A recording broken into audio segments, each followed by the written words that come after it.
Located in southeastern Europe, Montenegro is a small Balkan country right along the Adriatic Sea. Its sparkling coastline features picturesque towns like Kotor and Budva that enchant visitors with their historic charm and seaside beauty. Kotor gives you the chance to wander fortified medieval streets while dining alongside the cutest local cats. Budva, on the other hand, is said to be the Montenegrin Riviera, where its vibrant nightlife, sandy beaches, and charming old town lures people in for a fun and laid-back retreat. Montenegro will, without a doubt, make you desire to come back and visit time and time again. When we were looking for things to do in Dubrovnik, we found that one of the top options was taking a day trip into one of the surrounding countries. You can head into Bosnia and Herzegovina if you like, but we've decided to go into Montenegro, and we've heard such wonderful things from people who have visited that country. Today we're gonna get just a little taste, but we are very, very excited. We're gonna hop on over to our transfer and cross the border into Montenegro.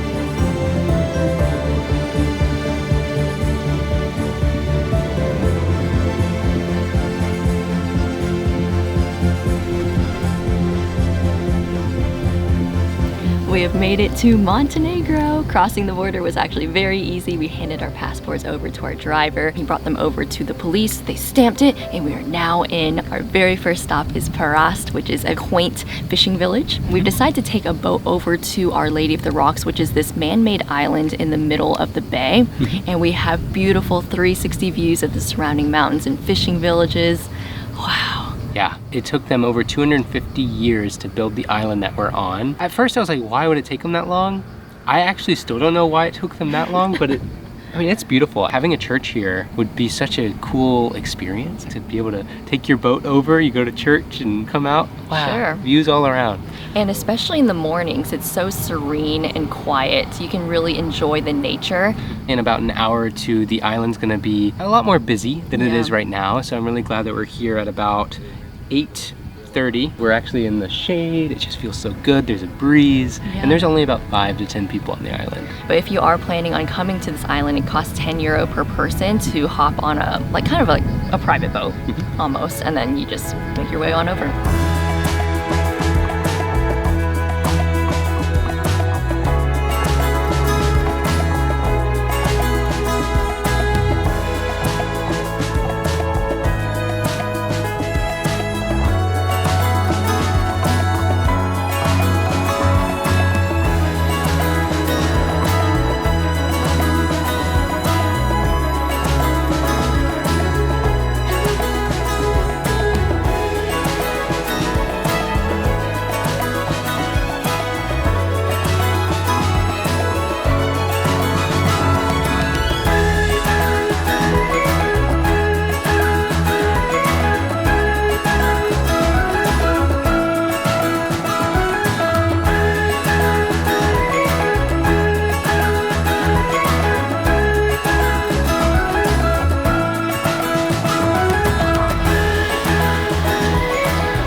It's genius. It's just a fan. It's blowing like mist at you. It feels amazing. Oh, I want one in our house. I feel like one of those vegetables in the produce section where they're getting misted. Like a cucumber.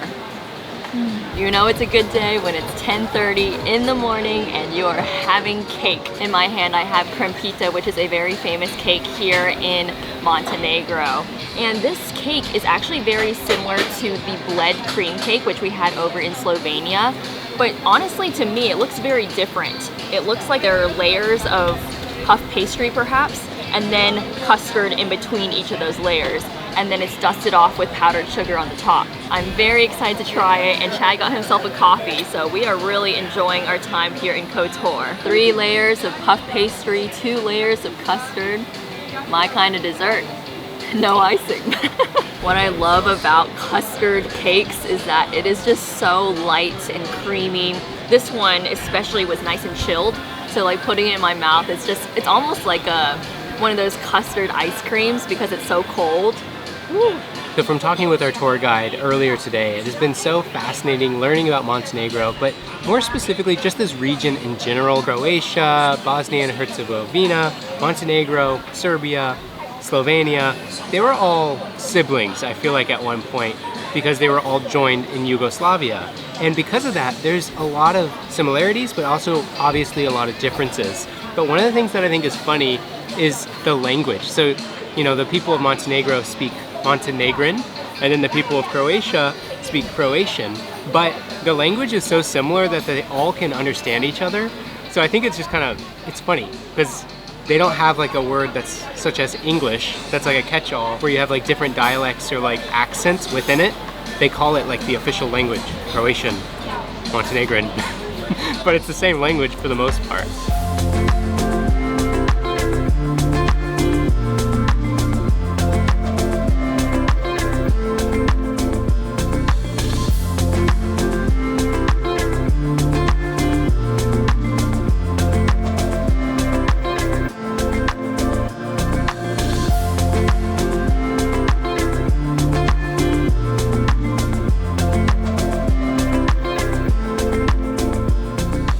I was so excited about the cake earlier that I did not tell you that we had made it to Kotor. We've been walking around Old Town and it is just stunning, glorious sunny day. But something we did learn is that cats are a very important aspect to this city. Apparently back when the Black Plague was going around, they helped out by killing off the rats, and also they have a sixth sense, like they can sense when earthquakes are about to come. So when the locals look at the cats and they're scattering about, they know an earthquake is about to hit the town. So I just thought that was really cool. There's such a love for the cats here. At the last restaurant we were just at, he's like, that's my favorite cat over there, the really fat one. Which one? Coco? The big one. Yeah, very cute. Everybody thinks she's pregnant. You feed her a little more, man. Oh. She's just large. Oh. And we were like, oh, that's so cute. So we're gonna look around the city for cats and try to get a little kitty montage. One other thing I did want to mention, the last earthquake was 50 years ago, and they say that there's earthquakes that hit this town about every 50 years. So hopefully it won't happen today, or at all, ever. But if it does, we'll look out for the cats.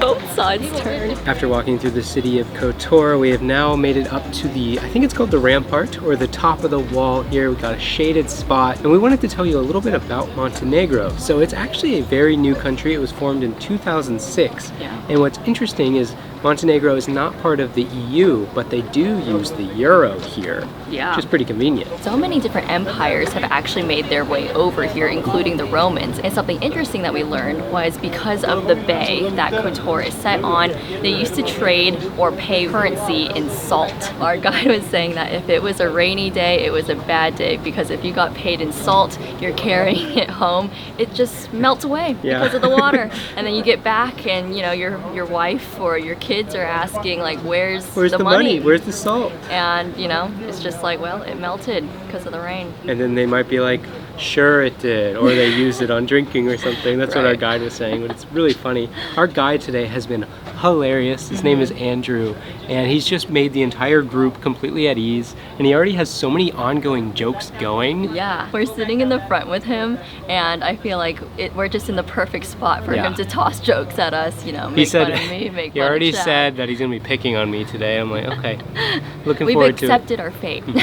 But Montenegro is just such a unique country, and It is just wild to think about how many people have passed through. Like he was talking about how there's a lot of Russian influence because the Byzantine Empire had made their way all the way down here. Same with the Ottomans, the Romans, the Venetians. All of that has influenced this area, and it's really fascinating because I also saw photos online of like the traditional outfits here. Because the Italians even came into Montenegro, it's more Italian colored, whereas if you go up into Serbia, like their outfits are a little bit darker. Oh, cool. Kind of interesting distinction there. Yeah.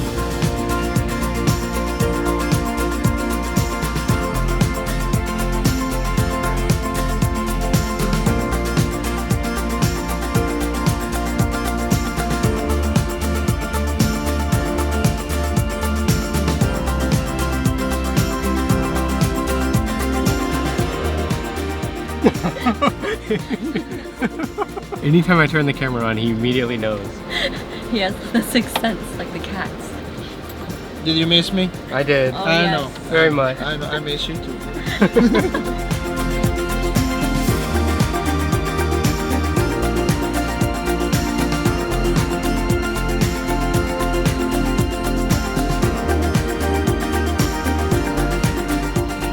Our final stop of the day is to the coastal town of Budva, which historically does not actually have too much significance. Our guide was saying you can tell this because there are not a lot of historic churches and palaces here, unlike the towns that we visited earlier today. But what's interesting is because Montenegro is a newer country, there's been a lot of foreign investment in this city specifically, so it's really changed in the past 20 to 25 years because originally it was somewhat of like a small little village. Now it is like a thriving investment town where there's lots of very nice apartments coming up and lots of pretty boats, and that is ultimately why this place is known as the Miami of Europe, which I get the vibe. There's someone parasailing over there, and I can see it. Chad defines Miami as someone parasailing in the ocean.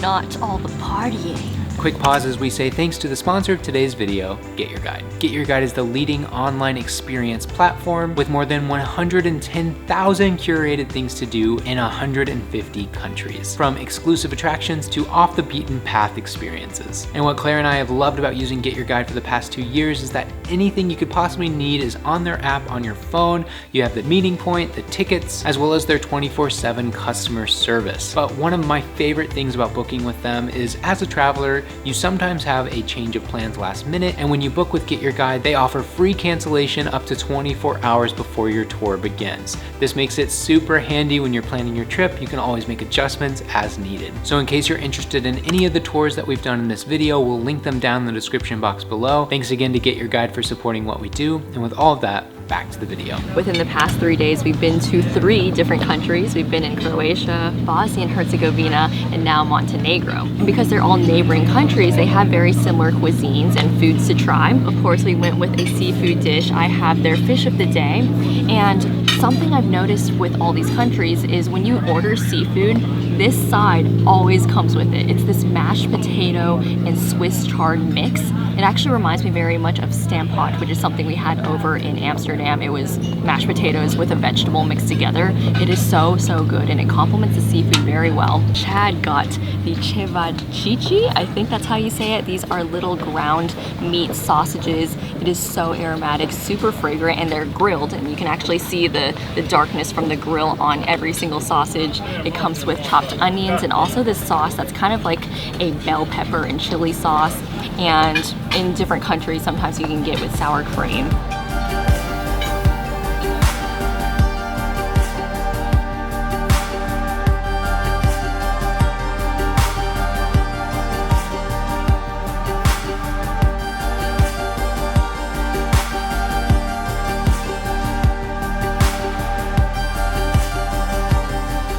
We have swam in many countries, but this is the first time ever swimming in, where are we again?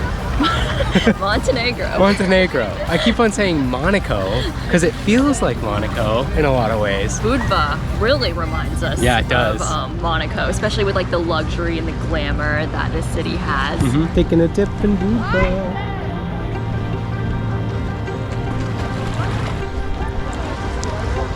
We did not bring our goggles on this day trip to Montenegro, and so I'm stepping on all sorts of mysterious things right now. It's actually a little bit creepy not having the goggles because you can't see what's underwater, but feels like stones, maybe some seaweed, some slimy stuff.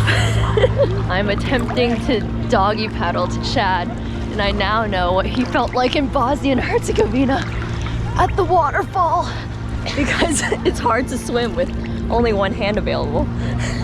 Off in the distance is Old Town, but we are not going today because we only have about 45 minutes before we have to head off to the next place. And the options are go to Old Town and roast, or go swimming at the beach and cool off.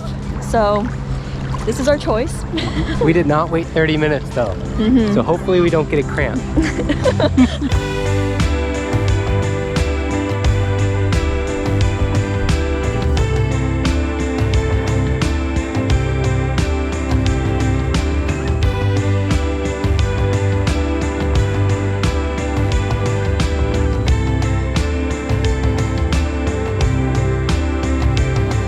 We have officially left Budva and we are on a ferry. It's going to take us about 5 minutes. It's going to get us across the bay, and it's going to apparently shorten our drive on the way back to Dubrovnik. Yeah, it's cool seeing how many cars they can squeeze onto this thing. Yeah. They're so close. The drivers in Montenegro are next level. Yeah, they're really good. Professional. We've just arrived back to Dubrovnik after our incredible day tour to Montenegro. We had so much fun, and honestly the day flew by overall. I just have such a greater appreciation for that country and just honestly its beauty. I can't get over how clear that water was, and knowing a lot of that history and how it was impacted and became the country that it is today. But one last thing before we end the video, we actually picked up a little ornament. This is a little sailboat. It's ceramic, and on the back of it, it has a little fish. We like this one just because of the color, and you know, it's like handcrafted, very cool. But anyways, with all of that said, thank you so much for joining us here. And if you're interested in following along as we travel to 50 countries around the world, then hit subscribe. And with all of that, we'll see you next time.